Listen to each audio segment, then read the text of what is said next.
নাম আদ্যশ্ৰী উপাধ্যায়। ইয়াত নন্দিনী প্ৰগ্ৰেমত মাতিছে, এইকাৰণে ধন্যবাদ। এনেকৈ মৰম আৰু আশীৰ্বাদ দি থাকিব দেই। আৰু আজি হয় 14 নৱেম্বৰ, মানে চিলড্ৰেনছ ডে। অসমীয়াত শিশু দিৱসো বুলি কয়।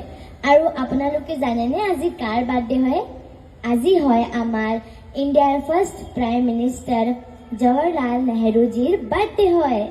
আৰু যেতিয়া আমাৰ ইণ্ডিয়াত ফাৰ্ষ্ট আমি আজাদী হোৱা নাছিলোঁ, তাৰ আগতো আমি চিলড্ৰেনছ ডে মনাইছিলোঁ ন। কিন্তু কেতিয়া মনাইছিলোঁ? 20 নৱেম্বৰত মনাইছিলোঁ আমি। কিন্তু যেতিয়া আমাৰ পণ্ডিতজীৰ মৃত্যু হৈ গৈছে, তাৰপিছত সকলোৱে ক'লে নহয়, আমি 14 নৱেম্বৰতে চিলড্ৰেনছ ডে মনাব লাগে। কিয় কি পণ্ডিতজীয়ে আমাক সকলোৱে ইমান বেছি মৰম কৰে, মানে আমাৰ চিলড্ৰেনছবিলাক ইমান বেছি মৰম কৰে, সদায় আমাক মানে চিলড্ৰেনছ ডে বুলি কৈ থাকে। আৰু মইতো বহুত ভাল পাওঁ, মোৰ দেউতাই মোক কৈ থাকে কি ইমান ভাল ভাল কাম কৰিছে বুলি। এইকাৰণে মই বহুত ভাল পাওঁ। এইকাৰণে আমি চিলড্ৰেনছবিলাকে এটা নামো দিছোঁ, নেহৰুজী ককা বুলি দিছোঁ, মানে খুৰা। নেহৰুজী খুৰা বুলি দিছিলোঁ। আৰু তেতিয়া সকলোৱে খুৰা বুলি দিছিলে। আৰু মই লাষ্টত এইটোৱে ক'বলৈ বিচাৰিছোঁ, যেনেকৈ আমি নেহৰু খুৰাক কেতিয়াও পাহৰা নাই, এনেকৈ আমি জুবিন মামাকো কেতিয়াও পাহৰিব নালাগে। কিয় কি নেহৰু খুৰাক বাৰ্থডে দিনত আমি এটা চিলড্ৰেনছ ডে এতিয়া ডাঙৰ চেলিব্ৰেট কৰি আছিলোঁ। এইটোতো খালি অসমত নহয়, পুৰা ইণ্ডিয়াত চেলিব্ৰেট হৈ আছিলে ন। এইকাৰণে জুবিন মামাৰ বাৰ্থডে দিনতো, মানে 18 নৱেম্বৰ দিনতো এনেকৈ বহুত ডাঙৰ এটা চেলিব্ৰেশ্যন হ'ব লাগে, পুৰা ইণ্ডিয়াত হ'ব লাগে। মই এইটোৱে হেমন্ত মামাক মই ক'বলৈ বিচাৰিছোঁ। আৰু মই বহুত ভাল পাইছোঁ ইয়াত আহি। যেনেকা আমাৰ নেহৰু খুৰাই ইমান ভাল ভাল কাম কৰিছে, আমাৰ জুবিন মামাও ইমান ভাল ভাল কাম কৰিছে, হয় ন?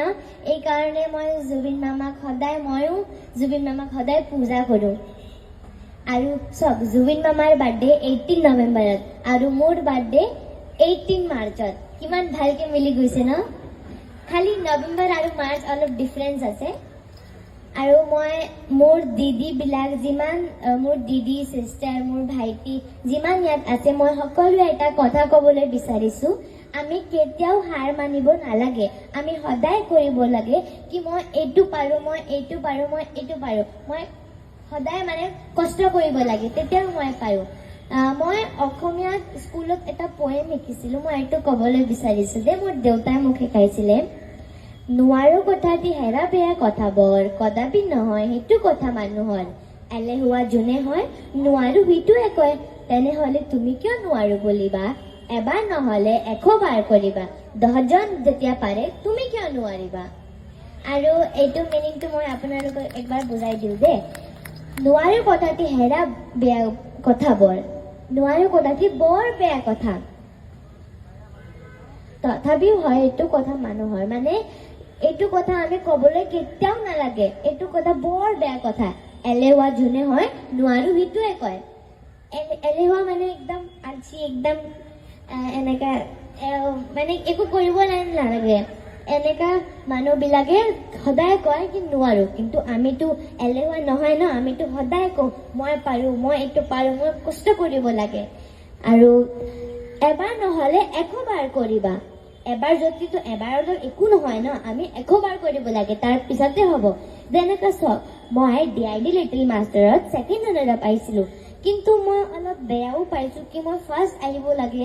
তাৰপিছত মই বহুত বেছি কষ্ট কৰিছোঁ। তাৰপিছত চাওক, মই ছুপাৰ আনচাৰ চেপ্টাৰ 5ত ফাৰ্ষ্ট আহিছোঁ। এইটো মানে মই এইটো পুৰা বুজি পাইছোঁ, মোৰ দেউতাই মোক শিকাইছে। আৰু অসমীয়া ছাবজেক্টটো মোৰ একদম ফেভৰেট ছাবজেক্ট হয়, মই বহুত ভাল পাওঁ অসমীয়াত সদায় মই স্কুলত নহয়, মানে ক্লাছত নহয়, পুৰা স্কুলত টপ কৰোঁ। এইকাৰণে মই বহুত ভাল পাওঁ। আৰু মই ডান্সিঙো কৰোঁ, লগত মই অলপ পঢ়াইও কৰোঁ, কিয়কি পঢ়াই আমাৰ বহুত জৰুৰী হয় ন। পঢ়াইটো আমি কৰিব লাগে, যেতিয়া আমি পঢ়াই কৰোঁ তেতিয়া বহুত ডাঙৰ মানুহ বনিম ন। এইকাৰণে পঢ়াইও কৰিব লাগে। যেনেকৈ আমাৰ ডক্টৰ মেম আছে, আৰু যিমান ইয়াতে বহুত ডাঙৰ মেম আছে, ইয়াতে মাধুৰী মেমো আছে, বিহু ডান্স শিকাই। মেমে মোক কৈছে তুমি মোক ভিডিঅ' পঠাবা দে, মই তোমাক শিকাম বিহু ডান্স কেনেকৈ কৰে বুলি। হ'ব মেম, মই আপোনাক পঠাম।